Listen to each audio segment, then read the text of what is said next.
Olá, que bom nós estarmos aqui neste momento fraterno do Evangelho no Lar, na sua campanha mundial.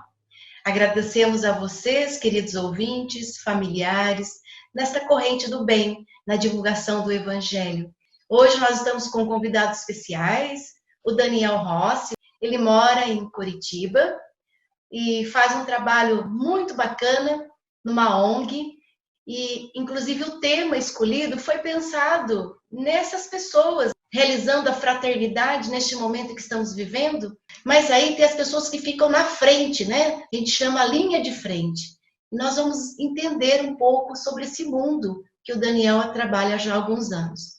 E a outra convidada, vocês já conhecem, já é nossa parceira, é Elza Rossi. Adivinha, né? Daniel Rossi, Elza Rossi. Estamos em família, queridos ouvintes. Estamos muito felizes. Vamos aos cumprimentos dos nossos queridos ouvintes. Vou passar para a Elza. Meus queridos amigos e amigas, hoje para mim é uma grata surpresa poder estar conversando em família com meu filho Daniel, com a minha família maior, a Josi e o Luiz, falando do Evangelho, falando do amor, falando daquilo que nos move, falando dessa boa nova que é o nosso reforço, especialmente dentro dos nossos lares. Muito obrigada por nos ouvirem. Olá, meus queridos. Sou Daniel. Uma gratidão, uma honra estar podendo contribuir com vocês e aprender com vocês aqui e ter minha mãe do lado de lá, tão longe, mas tão perto ao mesmo tempo. Perto não só em função da tecnologia que nos propicia esse bate-papo carinhoso, mas perto do coração, que é uma alma que me ilumina, que me inspira desde que eu nasci, desde talvez muitas vidas antes, né? Muito obrigado, muita paz a todos, estamos aqui. É uma satisfação, né? A vida da gente é realizada por sonhos. E a gente vai trabalhando para realizar os sonhos. Então, a Elza falou uma coisa muito legal. A nossa família maior. Quem é a nossa família maior? Não é verdade?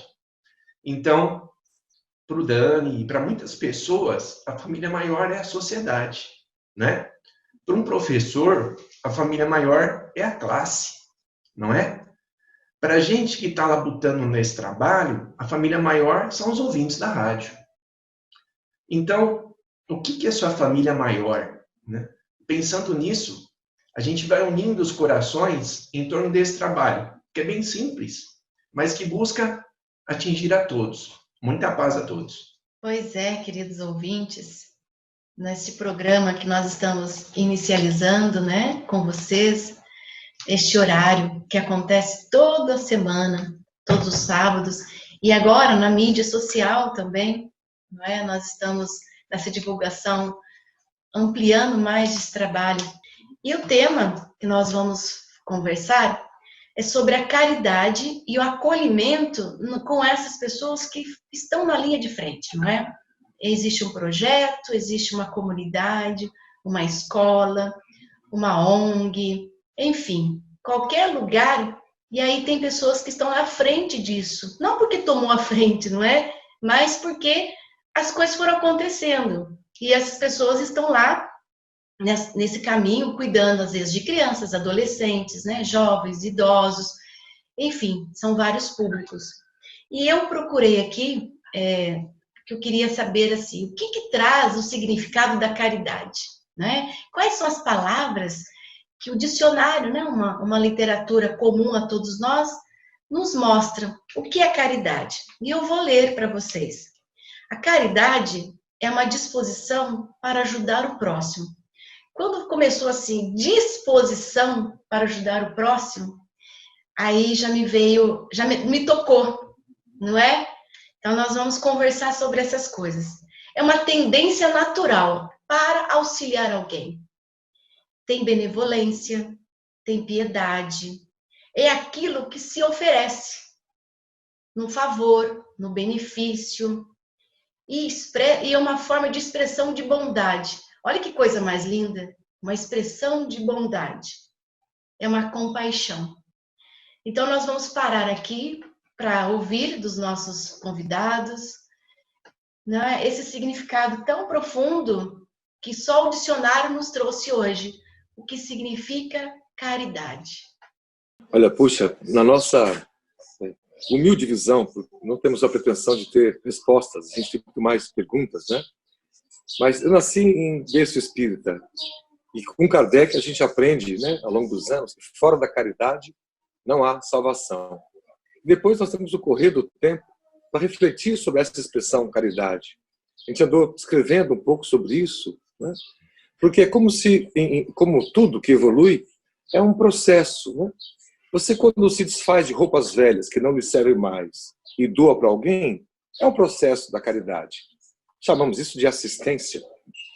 Mas você, quando dá da sua roupa que gosta, porque o outro também precisa, veja que é um nível, uma etapa que vai mais além, né?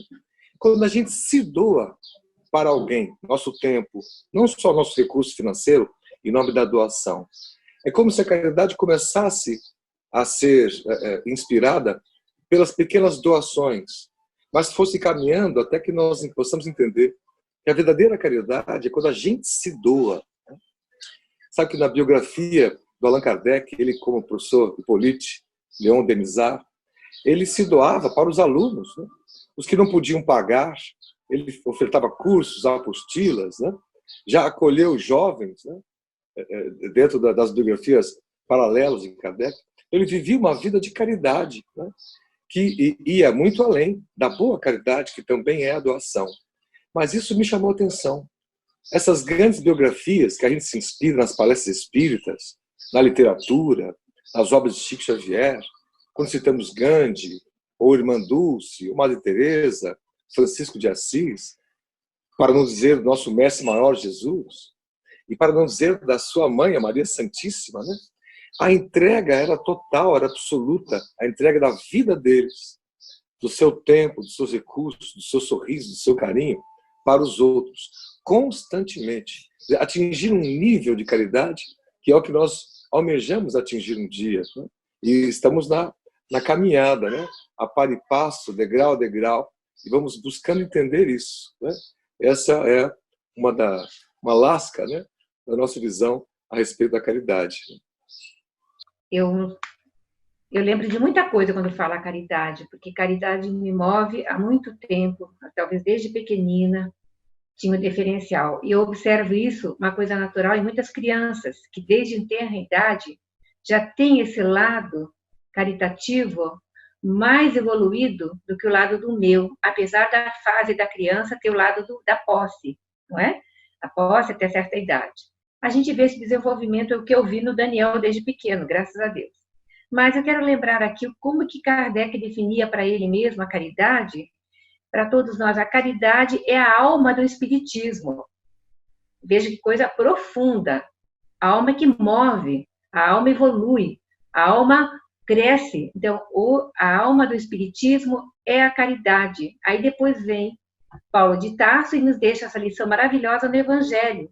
Ainda que eu falasse a língua dos anjos, ainda que eu fosse um sino ou qualquer coisa parecida, se eu não tiver a caridade, eu nada sou, ele finaliza. Então, posso ter o maior dinheiro do mundo, o maior silo, cheio de coisas do mundo, mas se eu não tiver a caridade é uma coisa simples.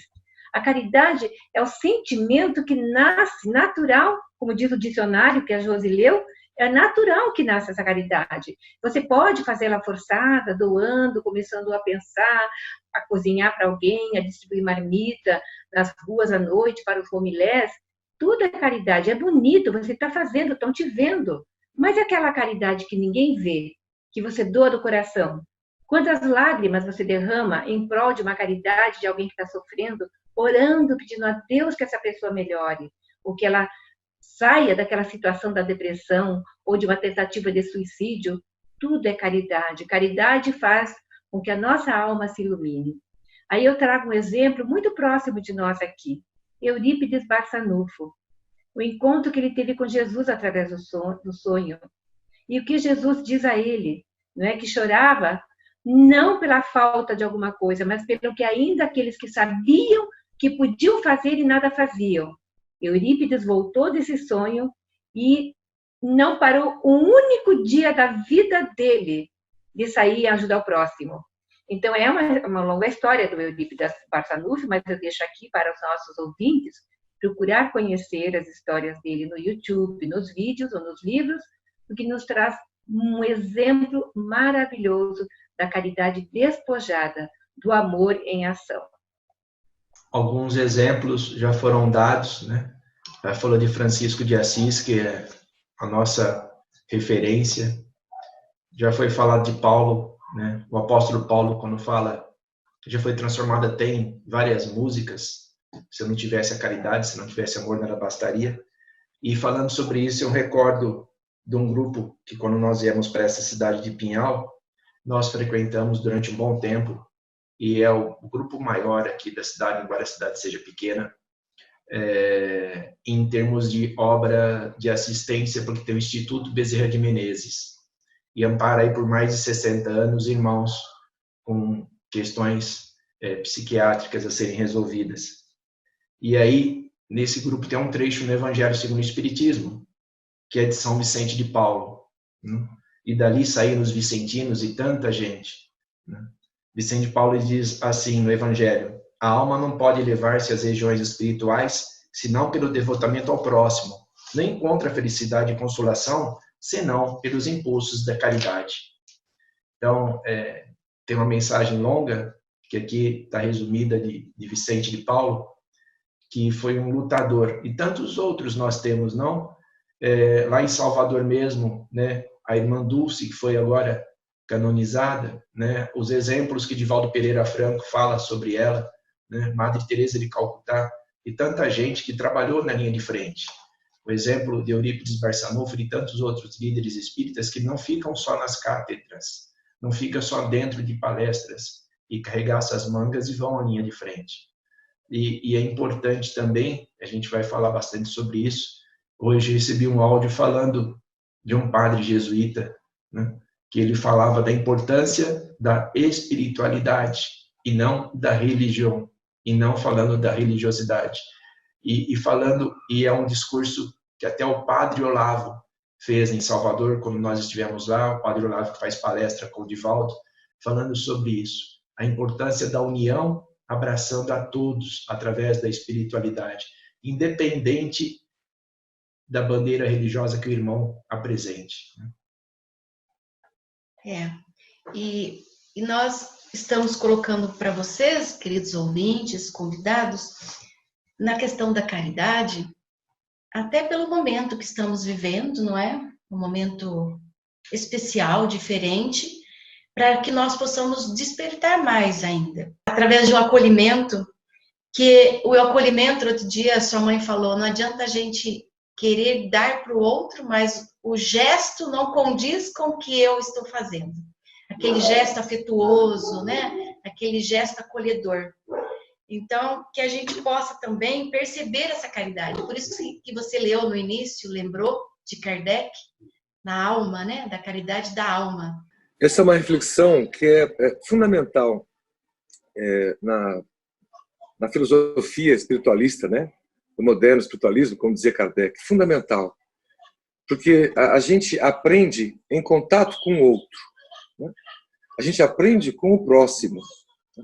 E fazendo aqui alusão a Jesus, quando ele dizia isso aos discípulos, ensinando carinhosamente, os discípulos perguntavam, mas quem é o próximo? E ele deu um exemplo que foi memorável, é uma passagem que todos nós conhecemos, mas vale aqui repetir a reflexão. Diz ele, descia um homem de Jerusalém a Jericó, né, na parábola do bom samaritano, que era, o pessoal da Samaria, né, uma etnia mais relegada, né, a segundo plano, né, preconceituada pelos demais. E Jesus diz, isso para os discípulos, para os doutores da lei que estavam ali. Passou um rabino e nada fez. Né? Passou um doutor da lei e nada fez. Passou um samaritano, atendeu, acolheu, curou as chagas e foi além. Levou para sua casa, deu-lhe de beber, de comer, deu estadia. E foi além. No outro dia, deu-lhe algumas moedas para que ele seguisse viagem. E esse ir além é, aqui, um resumo, né, desse processo de caridade, que a gente possa ir além. E aí, volto a Kardec, lembrando que o Espiritismo é educação, né, da nossa alma, a reforma íntima, a transformação moral. É assim como nós devemos ser reconhecidos como discípulos do Cristo, reconhecidos por muitos se amarem. Quando Jesus se foi, né, e ficou Pedro como líder, a primeira coisa que eles fizeram foi montar uma organização social, que é a Casa do Caminho, e que atendiam, né, dioturnamente as pessoas que lá chegavam, né, doentes, desesperados, né, doentes da alma, doentes do corpo. E todos eles atendiam com carinho, com afeto, que aprenderam com Jesus, né? Então, esse processo de caridade, essa reflexão da caridade, de olhar o próximo, olhar não com um olhar de superioridade, como se o próximo fosse alguém mais abaixo de nós, né? Quem é o carente, se não nós, voluntários, quando podemos nos doar a alguma causa, em alguma ONG, né? Quem são os carentes da alma? Somos todos nós, né? Então, essas reflexões nos provocam uma mudança, nos provocam um sentimento, uma vontade de fazer diferente, de fazer mais, de ir além, né? Como diz Jesus, se alguém lhe convida a caminhar 1000 passos, vá com ele 2000, vai além, né? Eu acho isso lindíssimo. E uma boa reflexão que nós podemos fazer acerca da caridade, né? Sobre a parábola do bom samaritano, nós recordamos sempre uma das filosofias dentro da religião que nós frequentamos, mas pode ser em qualquer religião, né? Em qualquer ambiente que você fale da espiritualidade. Quando você transforma o assistido em trabalhador. Quantos irmãos que nós não assistimos, muitas vezes, e ele se transforma num trabalhador da causa. Porque é importante a causa, né? Não é importante o que a gente defende, é importante a causa de servir. Então, quantos irmãos que você vê por aí, independente da filosofia que a pessoa segue, que ele entra como assistido, né? Nós falamos um dia do CVV Samaritanos, e o CVV Samaritanos, ele não tem questão religiosa, mas ele utiliza a parábola do bom samaritano. Então, o ideal é que a pessoa, muitas vezes, chega ali sendo assistido por um telefonema ou por uma entrevista, e depois ele se transforma num atendente, para socorrer o irmão. Eu acho que a grande questão da nossa vida está aí, enxergar que todos somos iguais e que todos podemos fazer. E uma questão falada no início desse programa é muito interessante, quando a Josi fala da descrição aqui. A Josi fala, a primeira palavra que apareceu com caridade é disposição. E nós percebemos que a única coisa que você precisa é disposição. Porque depois as pessoas te seguem de uma certa forma. O mundo precisa de lideranças que façam isso. E quando você tem disposição para atender, né, sempre fala assim, quando você quer fazer alguma coisa, procure aquela pessoa mais ocupada, porque o outro irmão nunca vai ter tempo. Então, essa disposição de realizar é que se concretiza em ações, em fatos. Ouvindo, eu estou divagando. A caridade também, ela é um despertamento do espírito, é um despertamento da alma. Porque a história de Madre Teresa, no convento, aquelas pessoas nas ruas, anos e anos e anos e anos, pobres, morrendo, né, nas ruas da Índia. O que ela faz? Um dia ela sai e, de repente, ela desperta. Por que as outras, tantos anos, ninguém despertou? Mas uma despertou e foi tratar dos pobres. Não pôde trazer para o convento, criou um outro espaço, no chão mesmo, recolheu todos aqueles para morrer com dignidade. Colocava a cabeça deles no colo, limpava, irmãs foram se associando. Então, uma pessoa desperta consegue fazer a diferença na comunidade. Eu digo isso porque eu digo isso com carinho agora, não por exibição, pelo amor de Deus, mas porque é uma realidade. Quando a casa do Daniel pegou fogo, que foi invadida, pegou fogo, perdeu tudo, ele foi do outro lado da cidade, ele vai contar a história melhor do que eu, alugou um quartinho, viu, mapeou, viu a necessidade do que precisava aquela comunidade, a gente não vai falar outro nome, a não ser comunidade, e ali ele instituiu a primeira escolinha com 15 crianças e jovens. Não é, Daniel? depois o Daniel conta, mas alguém tem que despertar. Nós não podemos ficar esperando que os outros façam. Não, é ele que tem que fazer, o outro que tem que fazer. Não, a gente tem que botar a mão na charrua. Porque como é que pode a gente sentar nas nossas casas, as mesas fartas, bons vestimentas, calçados, saber que tem crianças que no inverno não tem um chinelinho no pé, que a gente tem que fazer campanha, ajudar, tratar, porque não fica uma criança naquela ONG sem ter a dignidade. E tem mais. O Daniel, o voluntário lá, tem que saber amar as crianças. As crianças em casa, elas têm problemas, elas têm uma N coisas. Não vamos fazer da ONG mais um problema para a criança. Lá a criança tem que ser acolhida, e acolhida com amor. A caridade tem que ser plena, tem que ser do coração, tem que saber que aquelas crianças precisam despejar, né, em cima delas este amor e compreensão. Sejam pequenas instituições, pequenas multirões, pequenas ONGs, mas façamos com amor, porque a necessidade aí fora precisa ainda muito da caridade material, mas muito mais a caridade do amor, do acolhimento. Tocar no assunto, não é delicado falar da caridade. Mas quando eu preciso, né, quando eu estou passando necessidade, então eu sou um coitado, eu sou menos que você. Esse é um outro assunto para a gente conversar mais para frente, não é? Porque nós estamos num plano chamado de prova e expiações. Nós viemos aqui no plano físico, cada um na sua missão. A missão daquele lá não é porque ele está sendo um coitadinho e está vivendo naquele lugar, porque ele não cabe a nós julgar, não é? Não há um julgamento, mas sim uma necessidade. A caridade, o Dani falou uma coisa muito legal, né, que a Elza também comentou. Eu já ouvi falar, assim, que bom que nós podemos exercer, né, falo da paciência. Nossa, que bom que aquele irmão me dá a oportunidade de exercer a paciência.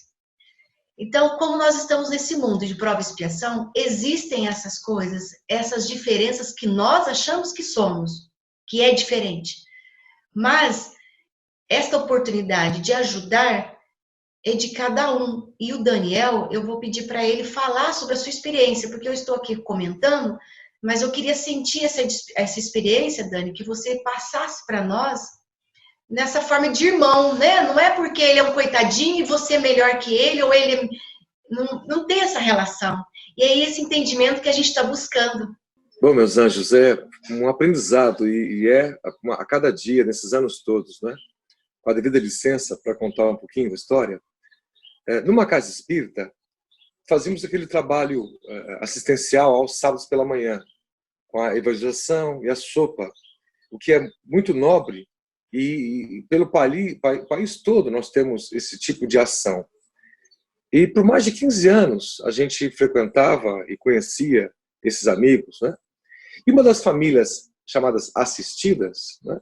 Nós uma vez fomos dar uma carona para eles, né, de carro. Eles caminhavam com uma senhora catadora, com o marido catador, vários filhos, vários netos, né? Iam até lá porque recebiam um benefício, uma cesta básica no mês. Então, tinha esse processo. Quando nós fomos levá-los para a casa deles, dentro de uma comunidade, que é onde hoje está o mutirão, a casa deles nos chocou demais, a situação de moradia. E aquilo nos emocionou. E nós perguntamos a ela, qual é o teu sonho? Ela, há 15 anos frequentando o projeto social da nossa casa espírita. E ela diz, o meu sonho é aprender a ler. Aí eu coloquei a mão na minha consciência e me disse, meu Deus, como professor, há 15 anos eu vi filhos nascerem, vi netos dela nascerem, e o sonho dela é aprender a ler. Claro que é importante falar de Jesus para ela, mas o sonho dela é aprender a ler. Será que nós não podemos fazer um processo de alfabetização? E aí parece que a biografia de Lins Vasconcelos, aquele grande espírita que deixou doações que puderam fazer com que a Federação Espírita do Paraná tivesse a riqueza que tem para os seus projetos e trabalhos, né? Foi um grande empresário, um grande espírita. E na biografia dele, lá nos anos 50, 40, 50, 60, ele lutou muito pela alfabetização, que os espíritos se envolvessem nesse processo. Aí nós fomos mapear mais um pouco com essas questões ainda chocantes, né, na nossa consciência, E as crianças que estudam no país todo isso, nas escolas de periferia, nas escolas públicas, por mais que os professores façam o melhor de si, a estrutura, nós sabemos, os resultados não são bons. Alguns resultados são precários.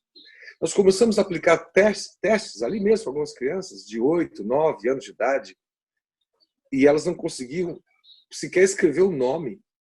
Nossos filhos, que puderam estudar em escolas particulares, com 5 anos já estão se alfabetizando. Por que essas crianças outras, com 9, 10, não conseguem, se também são nossos filhos? Como Jesus, na cruz, olhando para Maria e João, dizendo: Maria, eis aí teu filho. João, eis aí a sua mãe. Para o espírita, neste sentido, nossos filhos não são nossos filhos só consanguíneos, a nossa família consanguínea. É a nossa família espiritual. Todas as crianças são, em potencial, nossos filhos, porque todas as outras almas são nossos irmãos. Ela frequenta lá já há muitos anos a alfabetização de adultos com voluntários lá na ONG, porque é o sonho dela, é aprender a ler, a escrever. Eu perguntava a ela: como é que a senhora pega o ônibus? Falei: meu filho, eu decoro a primeira letra, o símbolo, e a última, o símbolo, e quando passa eu sei que é esse, né? E hoje ela consegue escrever pequenos textos, e é uma emoção muito grande você ver que voluntários puderam se doar para realizar um sonho que é dos mais nobres, que é o sonho da educação. E idem para as crianças, e urgente para as crianças. No país todo, há milhares, milhões de crianças que têm essa dificuldade incrível, que quando se tornam jovens lá no ensino médio, são os chamados analfabetos funcionais. Eles até leem as sílabas, sabem juntar as letras, mas não conseguem participar de uma entrevista de emprego, então não conseguem bons empregos. E a tentação do mundo, para que eles tenham renda, vai os empurrando para a vida fora da lei. Uma vez, uma companheira ficou chocada, um jovem de 22 anos que aprontou por causa das drogas, entrou no tráfico, foi preso. E uma senhora da sua simplicidade, lá da comunidade, me ensinou uma coisa importantíssima. Ela diz assim: meu filho, Dani, dizendo ela, vocês veem um jovem ladrão, bandido? Eu não vejo isso, porque eu conheço ele desde que ele nasceu. Eu vejo ele há 10 anos atrás, uma criança linda, com potencial incrível, e que ninguém pôde ajudar. E aquilo nos marcou demais. Então, se nós nos desdobrarmos, né, nosso tempo, com poucos recursos, com alguns amigos, né, alugando um cantinho ou um cantinho emprestado de algum templo religioso, dos irmãos católicos, dos irmãos evangélicos, ou de alguma associação de bairro, e ali improvisarmos uma sala de aula, o afeto fará com que a educação possa fluir nessas crianças, que se tornarão grandes homens, grandes mulheres, mais amanhã. E acho que esse aprendizado da nossa ONG, né, simples que é também inspirado no que o Divaldo Franco fez, já faz há mais de 50 anos, né, começando a acolher as crianças, e em seguida da assistência, começando a educar essas crianças. Hoje lá tem escolas, né? É um processo escolar, um processo de instrução. Lembrando que é a segunda medida do Espírito de verdade, do Evangelho, né? Espíritas, amai-vos, o afeto, o acolhimento, instruí-vos, a educação, o preparo, para que eles possam ter acesso, essas almas incríveis que são as crianças, possam ter melhores condições. Isso é um pouco do mínimo que nós podemos fazer em nome da caridade, né? Os espíritas olharem com afeto para a educação. Né? Uma escola a mais será um presídio a menos, né? Como se fosse um pouco esse o resumo. E aí, para finalizar, nós fomos morar nessa comunidade. Uma casa que chovia dentro, né? Chão batido, os ratos passavam, e aquilo foi transformador. Conseguimos construir uma casinha para ela, o mérito não é nosso, são dos companheiros, amigos, espíritas, e outros não, das universidades, alunos, ex-alunos, que foram chegando para ajudar, que todos, independente da religião, têm o anseio de serem úteis, se sentem bem em ajudar o próximo. E em seguida fomos morar na comunidade, alugando um quarto em cima e fazendo de baixo uma escola, né? Com alguns computadores de informática, com aulas de arte, de música, de matemática, de ciências, com amigos que não eram professores, mas eram profissionais de suas áreas, amigos espíritas voluntários, né? Então, o engenheiro lá da Copel dava matemática, né? Então a professora da universidade de botânica dava ali ciências, né? No horáriozinho na semana. E assim é quase uma escola, né? Quase não, é uma escola, né? Mas uma escola de amor, como são tantas ONGs, né? E um processo diário, né? Não só de final de semana, que é para recuperar o tempo perdido, para acelerar o processo de educação. E é possível. Se a gente organizar, algum amigo pode segunda-feira, o outro pode terça, o outro pode quarta, nunca nenhum adulto sozinho com as crianças, estipular algumas regras, alguns princípios, é possível você transformar uma comunidade. Você olha hoje a comunidade de Divaldo Franco e vê o impacto social incrível que a obra dele tem. Ou a de Florencio, nosso querido também de Salvador, amigo de Divaldo, numa outra comunidade, né? Lá tem os Centro Espírita de Irmã Sheila e a obra social que tem, o impacto naquelas famílias, né? É um impacto de afeto, é um impacto de amor, é um impacto que a gente sonha em causar nas pessoas, em nós mesmos, né? A experiência nos diz, quem está no meio acadêmico, como isso favorece a autoestima do ser humano. Então, quando você está numa faculdade dando aula, você percebe quando o cara é um ingressante, a realização dele, independente da idade que tenha. A pessoa está entrando na faculdade com 60, com 50, com 40, não importa. Como a pessoa se realiza quando está fazendo isso. E aí, quando você vai dar aula no ensino médio, experiências totalmente diferentes da minha experiência industrial anterior, que na indústria era totalmente diferente, com meio acadêmico. Com o professor, a gente sente mais participante na sociedade. Aí, quando você pega o aluno do ensino médio, como o Dani disse, e a Elza disse, quando ele tem dificuldade que não sabe juntar o lá com o crá, aí você tem que pensar qual é o histórico desse aluno. Como é a família de onde ele veio? É o que poucas pessoas hoje raciocinam ou fazem essa reflexão. Geralmente diz que a culpa é do Brasil, geralmente diz que a culpa é da família, que não soube ensinar, geralmente fala que o professor não está ali, né, para educar. Né? Então, a reflexão que a gente tem que fazer, a caridade, a Josi sempre alerta sobre isso, é feita no ambiente profissional, na academia, dessa forma. E nos últimos anos eu tenho aprendido isso. Qual é o histórico desse irmão? De onde ele vem? É exatamente a vivência que eu não tenho na prática, na linha de frente, só tenho no meio das aulas, nas salas, mas é o que o Daniel coloca. Qual é o histórico desse irmão? O que a gente pode fazer na prática por esse irmão? Né? É interessante a gente pensar sobre isso. Como a educação, independente da religião que você tenha, porque aqui na cidade, a Elza, não sei se já participou de uma gravação com um amigo nosso, que é o professor Elias, e ele atende na escola da família. E a todo momento ele está alertando sobre isso. Como nós podemos fazer isso, seja atuante na sociedade. Baseamos, né? São as leis morais que cabem em qualquer filosofia, qualquer religião, que o Evangelho, segundo o Espiritismo, nos ensina, do homem de bem, no capítulo 17, no item 3º. O verdadeiro homem de bem, eu digo homem e mulher, né? Homem de bem, é o que cumpre a lei de justiça, de amor e de caridade na sua maior pureza. O que é essa maior pureza? É chegar lá, ver uma criança com ferida, com o pé no chão, e lavar, e limpar, não se enojar, passar ao largo, né? Como na parábola que o Daniel falou no início. Porque nós todos queremos ser o samaritano, mas o samaritano de pódio. Mas nós temos que procurar ser o samaritano, aquele que arregaça a manga, que tem que ir cedo para ajudar a fazer o café da manhã, para receber aquelas crianças, que muitas vezes é a única refeição que eles têm, é o café da manhã e o almoço nessas instituições de amor espalhadas pelo Brasil, não é? A gente não vê muito isso no mundo, mas seguramente na Índia, Guatemala, tem muitos países que existe muita necessidade. A África, o Brasil a gente conheceu muito, eu andei muito com o Daniel em lugares onde as crianças se alimentavam do lixão.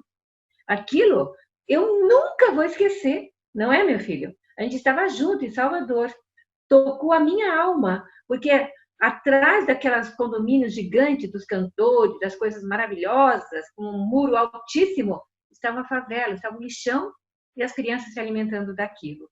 E não vai muito além, não. A questão de 2 semanas aconteceu a mesma coisa ali no mutirão. Tem um lixo perto. A nossa querida Solange, que trabalha e cuida lá da ONG, estava caminhando, passou pelo lixão e viu essa família, uma senhora com 3 crianças. Ela se aproximou porque viu que eles estavam mexendo no lixo, né? Como são pessoas novas, talvez ali na região, ela não conhecia, chegou perto e eles estavam simplesmente catando lixo, resto de comida ou de pizzaria, não sei, para comer, para se alimentar, porque não tinham nada em casa para se alimentar. O que a Solange fez? Parou o que ela ia fazer, voltou para a ONG, trouxe a família, deu-lhe um café reforçado, com pão, com dignidade na cozinha. Eu vi a foto disso, não é? Para a gente realmente introjetar na mente o que está sendo feito, não é? Dali, depois deu a cesta básica, e eu não sei, o Daniel ficou de ver, acho que na sexta-feira, onde moram, também para mapear. Porque você também não pode entregar um sapato vermelho 42 num pezinho 16 e achar que a pessoa fica feliz. Você tem que fazer a caridade completa, não é? Com dignidade. E muitas vezes, não fazer a dignidade que machuque aquele que está recebendo, como a Josi falou, que vai ser um outro momento, mas fazer com o coração, que aquele que está recebendo, receba com amor. Olha, minha querida, eu estou dividindo com você um pouquinho que eu tenho, então ficamos nós duas irmãs dividindo coisa. A gente até brinca para eles se sentirem bem. Eu contei para a Josi mais de uma vez que eu fui experimentar carregar um carrinho de carrinheiro, que passa o dia, sai de manhã com o carrinho vazio, para ir volta à tarde com o carrinho cheio, para deixar na usina de reciclagem. Dali eles compram o pão, o leite, com o resto do dinheiro.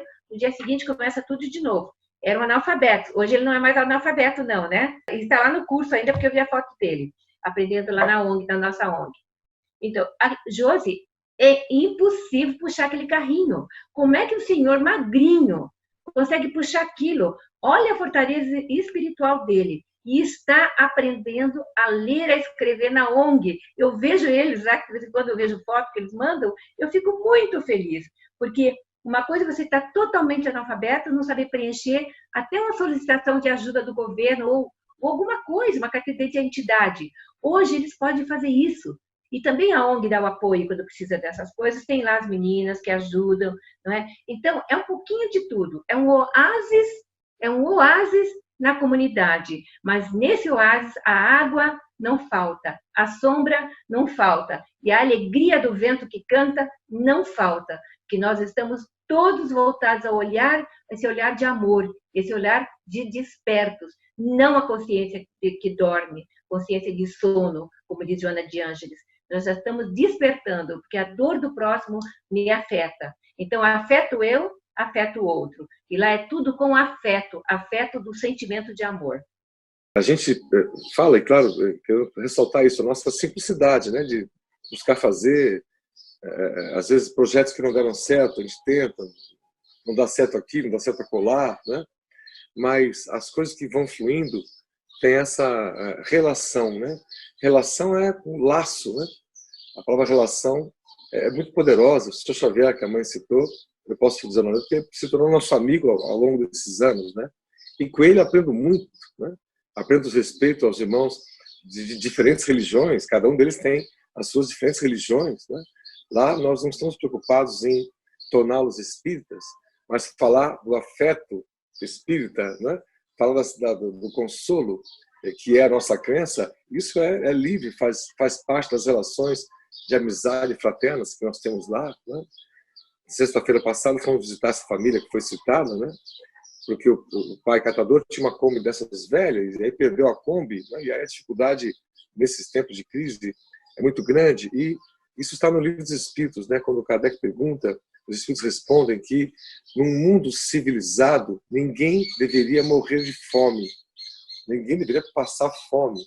Então, isso nos dá um ânimo, uma força para a gente organizar as situações, acordar os amigos, né, com carinho, de forma carinhosa, para que possamos trabalhar juntos, né, sem se preocupar com as questúnculas do dia, né. Eu vejo, às vezes, a gente está ficando um ânimo mais raivoso aqui, acolá, com o governo, com a situação X ou Y, mas, em última análise, nós temos que priorizar a caridade, né? Priorizar o bem, o afeto, o carinho, né? Lutar por um país melhor, no sentido de luta fraterna, né? Em conjunto, né? Sem, com isso, fazer menção à raiva, sem apontar dedos a quem errou necessariamente, né? Porque a gente acaba criando, a gente é o que vibra no conceito espírita, nós somos o que pensamos, nós somos o que vibramos. Então, quando a indignação com as coisas erradas do nosso país, em relação à educação, por exemplo, se transforma em ação, você tira o indigna, fica só com a ação da palavra, né? Você transforma a si mesmo, né? Que é um novo olhar que você está lançando para a sociedade. E transforma a vida de outras pessoas, que é o objetivo da caridade educativa, né? Acho que isso são alertas, como diz o livro do Chico, né? São sinais de alerta para a gente poder despertar, né? Para um novo mundo, né? Despertar um novo olhar, né? Curitiba tem mais de 15 mil catadores, senhoras catadoras. Nós temos fotos por ato, tiramos, de senhoras catadoras com suas filhas e suas netas. Ora, essa é uma cena da Idade Média, não deveria estar no mundo corrente de hoje em dia. Uma senhora querida não deveria estar puxando um carrinho que pesa quase 400 quilos. Né? Não deveríamos permitir. Isso não deveria ser normal e não será neste mundo que se avizinha, nesse mundo em transição. Né? Nós substituiremos a renda dela da catação por algum talento que ela queira ter, ou possa ter, ou desenvolver, como costura, como culinária. Assim trocamos a renda. São processos educativos que nós espíritas temos que nos envolver. Né? Temos no sentido não aí assertivo, ditatorial, né? Mas no sentido de proporcionarmos aos outros essa justiça social, como diz Emmanuel, né? Esse bem que se espalha, né? Esse novo direito, como dizia o Humberto de Campos, irmão X para o Chico Xavier. E é este mundo que está se avizinhando, em meio a turbulências, a sofrimentos. Há muitas boas notícias, do grego boa notícia é evangelion, né? Há muito evangelho a ser aprendido aí à frente. Alta de Souza fala muito disso através da caridade, da prática da caridade, né? Quando você sai... E o Dani falou uma coisa no início muito interessante que eu aprendi há um tempo atrás. A caridade útil, né? Não é aquela que você está sobrando no seu guarda-roupa uma roupa, aí você quer se livrar da roupa porque está ali atrapalhando, ou você quer doar alguma coisa para bater no seu imposto de renda. A caridade verdadeira é o tempo que você doa ao seu semelhante. E sim, são as coisas materiais, sim, quando você dá aquilo que é importante também para você. E a coisa mais importante que a gente sabe na vida é o tempo, né? E o acolhimento, o carinho. Chico Xavier mostrou isso, o Divaldo mostra isso, vai fazer 93 anos, e talvez seja quem está batendo recorde aí nas lives do mundo, através dos seus trabalhos que ele faz em terças, quintas, sábados, né? E às vezes segundas e em outros horários também. Quando você se doa nesse projeto que a gente conheceu na Maçã no Caminho, e tantos outros que existem, como o projeto do Dani, que existe em Curitiba. É algo que conforta os nossos corações, cada qual doando aquilo que possui e o melhor que possa fazer, e lembrando sempre que eu entendo que o povo brasileiro é solidário, o que nos falta são os impulsos e as lideranças, né? Na hora que você começa a ter esses impulsos e esses líderes vão à frente, existe algumas colaborações, sim. Existe, sim, o coração e o acolhimento. No programa, queridos ouvintes, nós trouxemos, então, o Daniel, né, na sua experiência, que a gente fala da caridade na linha de frente. São as pessoas que estão ali junto com as pessoas, né, com os irmãos, ajudando, auxiliando. E é muito importante, porque às vezes tem muita gente que fala assim, eu quero ajudar, como que eu faço para participar disso? Como que tudo isso começa? Então, o Daniel deu aqui, né, um pouco da sua história, contou da experiência, como que começou. Realmente é uma coisa de tocar, não é, Daniel? É um insight de cada um. Sim, acho que vem de dentro para fora, né? Aliás, como é o processo de educação, né? Também é de fora para dentro. Quando você aprende a olhar algo, né, que te inspira, te emociona, a emoção que transforma, que te impele a fazer algo é de dentro para fora, né? E não é difícil quando a gente frequenta um templo religioso, um centro espírita, uma sociedade espírita, de encontrar companheiros que têm ideais que se afinam, né? Que convergem. Assim, quando nós vamos sendo provocados à caridade por Kardec, com os exemplos de Valdo Franco, com a humildade de Chico Xavier, e toda a sua obra caridosa, né? E tantas biografias, a gente, de repente, pode estipular com amigos, olha, podemos fazer mais, né? Transformar a assistência, que é importante, fundamental, da doação, das roupas, dos bazares, das sopas, dos sopões, né? Nas casas espíritas. Mas, eventualmente, nós brincávamos, algumas senhoras querem sopa, mas aquela sopa de letrinha, né? Para poder aprender a ler, era essa brincadeira provocativa que fazíamos conosco mesmos, né?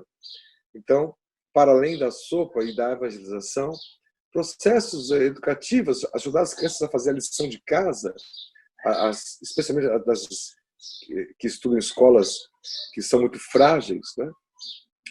E essa proximidade, nós conhecemos aonde essas pessoas moram, né? Identificamos a realidade sem julgamentos, né? Já vimos voluntários, amigos nossos, dizendo, mas por que atender tal família se o pai já abandonou, se a mãe está drogada? Eu falei, eles têm 6 filhos. Vamos atender as crianças. E a mãe também é filho de Deus, né? Uma vez, Chico Xavier, frequentando o presídio, conta essa história, havia aquele desconforto de alguns, por que frequentar esses irmãos que em erro, né? E Emmanuel diz a Chico, numa reflexão, Chico, a diferença entre eles, os presos, e nós, é que eles foram pegos pela justiça, né? É como se nós tivéssemos uma série de condutas que ferem a lei moral, né? Ele não é preso em função disso, mas isso é para nos dizer que somos todos iguais, né? Temos que aprender a perdoar 70 vezes 7 vezes. Todos têm chance de se recuperar, né? E as crianças, estas, nunca têm culpa. Elas não têm um passado nesta vida, têm como espíritos, mas que pudessem incutir algum tipo de culpa, algum tipo que nos afastasse, que ficasse mais ressabiado. Não, as crianças precisam que nós a elas nos direcionemos, né? O nosso olhar afetuoso, né? O nosso tempo, dividir o tempo com amigos, né? Os nossos recursos financeiros para estipular ali melhores condições mínimas de dignidade, né? Que cada adolescente, lá tivemos um projeto em Curitiba, assim ali também, próximo à ONG, o número de casos das adolescentes meninas com os processos de assédio sexual eram tão grandes, né, volumosos estatisticamente, que nós queríamos fazer uma reforma nas casinhas, onde cada adolescente menina pudesse ter seu quarto. Ora, estipular com amigos, fazer orçamentos, tem um amigo arquiteto, o outro engenheiro, né? O outro amigo é pedreiro, e vamos ajudar, reduzir custos, mas fazer. Mãos à obra. É o coração à obra, né? Se a obra é lenta, é porque faltam pedreiros nessa figura de linguagem poética, né? Precisamos acelerar a obra do bem, né? Fazendo mais pessoas participarem, mais pessoas saírem do ativismo de sofá da internet para o ativismo de frequentar essas comunidades com muito carinho, né? Sem achar que estamos lá levando caridade. Isso, peço licença para me esticar, aprendemos com Raul Teixeira, lá de Niterói, médico, quando nós éramos jovens. Nós dizemos assim, a gente vai lá no Hospital São Roque, que é um hospital de dermatologia sanitária do Paraná, onde tem os rancenianos. Ele diz assim, vamos fazer o quê? Raul, nós vamos lá fazer a caridade. Ele diz, opa, isso não. Quem faz a caridade são eles, lá os velhinhos, velhinhas, que os recebem, né, com um sorriso, embora a condição muito difícil que eles vivem. E isso nós tínhamos 19 anos, quando ele nos disse isso. Então já são 30 anos atrás, né? E esse aprendizado ficou. A gente não vai levar a caridade, né, para alguém. Esse alguém é caridoso conosco quando pode nos receber para que possamos trocar ali ajudas mútuas, né? Ajudas físicas, ajudas financeiras e, a mais importante, as ajudas emocionais, né? Que possam impulsionar, animar as pessoas para cima, para frente, para caminharem firmes, sem medo. O Daniel falou de uma coisa que eu escrevi hoje para a minha família. O que a gente tem que oferecer hoje em dia para as pessoas é a oportunidade de resgatar a sua dignidade e o respeito. É isso que oferece quando faz um trabalho dessa forma, porque para mostrar para as pessoas que todos somos capazes. Quando a gente fala em trabalhar a autoestima, quando a gente fala em trabalhar o psicológico das pessoas, não é à toa que Joana de Ângeles surgiu para a gente há algumas décadas atrás, escrevendo os livros do Divaldo, porque eu acho que saberiam que nessa época seria tão importante isso. Nessa fase de transição seria tão importante mostrar a autoestima para cada um e que todos somos capazes. Não é só dar o peixe, é ensinar a falar, filho, aqui está a vara, e para você pescar você tem que fazer isto, isto e isto. Então ensina a pessoa a ler, ensina a pessoa a estudar, e com isso ela resgata, né? Ela esquece do passado e começa a ver um novo futuro. Ela começa dentro do presente, recuperar sua dignidade, pensar, eu sou capaz, eu posso. Josi, eu fico aqui pensando nesses jovens lá da nossa comunidade, nas crianças e jovens da nossa ONG, na oportunidade daqueles que estão aprendendo a ler e escrever, na oportunidade de alguns jovens, já são vários, que estão fazendo, estão sendo treinados, trabalhando como, acho que o menor mirim, uma coisa assim, trabalhador mirim, em algumas instituições, como o Tribunal de Contas, Banco do Brasil, quer dizer, adquirindo gosto pelo trabalho, sendo visto como uma pessoa que está ali ganhando e aprendendo e crescendo para a vida. No futuro, daqui a uns anos, eles vão poder fazer a mesma coisa, como foi dito no início, né? Reproduzir aquilo que aprenderam, de auxiliados vão passar a auxiliar, e vão lembrar com muito carinho que na infância deles tiveram mãos caridosas, abençoadas, que lhes deram apoio. E aqueles que estão lá voluntários, a gente ouve eles falando, eu também sou voluntária, a gente que vai fazer alguma ação, quando eu vou aqui ajudar a distribuir lanche para os homeless, terça-noite, aqui na Charing Cross, às vezes em noites frias, eu saio de lá cantando, eu tomo ônibus, eu nem quero metrô, eu venho no ônibus sentado em cima, cantando de alegria, agradecendo a Deus a oportunidade. Quem saiu beneficiado não foram eles, eu me sinto muito mais beneficiada. Eles receberam o alimento para apaziguar a fome, mas eu recebi o alimento para me deixar feliz em espírito. Então, eu convido meus irmãos que ainda estão na dúvida, se vão, se não vão, se tem receio de se juntar, o que vão pensar? Façam, arregassem as mangas, porque aqueles que fazem, fazem a história. Uma Madre Teresa de Calcutá é uma Madre Teresa, uma Irmã Dulce é uma Irmã Dulce, um Divaldo Franco é um Divaldo Franco, mas nós temos o potencial de todos eles dentro de nós. Basta que a gente saia desse sono e desperte para a vida. A verdadeira vida é a que Jesus nos deixou. É amai-vos uns aos outros como eu vos amei, disse ele. Então, que possamos realmente entender a profundidade dessa palavra amar, que é a caridade, o amor e a caridade em ação. Então, que possamos realmente partir para fazer algo, uma diferença, levar na nossa bagagem quando partirmos, aquilo que a traça não corrói e que o ferro, que não enferruja com o tempo, que é o amor e as nossas boas ações. Então, que sejamos gratos a Deus, a oportunidade da vida, de auxiliar, de aprender e de já termos dado um passo a caminho da melhoria espiritual. Eu agradeço aos nossos irmãos, aos ouvintes, a Josi, ao Luiz, ao meu filho Daniel pela presença surpresa aqui, que para mim é muito gostoso, e a todos vocês, meus queridos ouvintes do Evangelho no Lar, Maria Compre, essa rádio que há 18 anos traz o Evangelho muito próximo de você, do seu coração. Muito obrigada a todos. Olha, gratidão a vocês pela oportunidade e essa emoção de ter a minha mãe aí do outro lado, né, junto comigo, ela que me ensinou tanto, me inspirou tanto. Né? E a nossa mensagem seria deixar às mães, né? As mães que, de maneira geral, caminham nesse mundo preocupadas com seus filhos, né? Que possam continuar amando. A maternidade é a melhor forma de amor e que esse amor materno, representado por Maria Santíssima, né? Possa fazer parte das nossas vidas hoje e por todos sempre. Né? Então, essa mensagem de carinho, né? Que Maria possa nos inspirar a todos, né?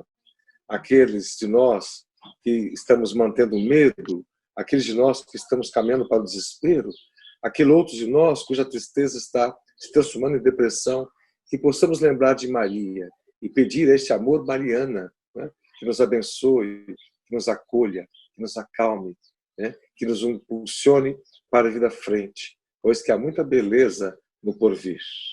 Muita paz a vocês e muito obrigado por tudo.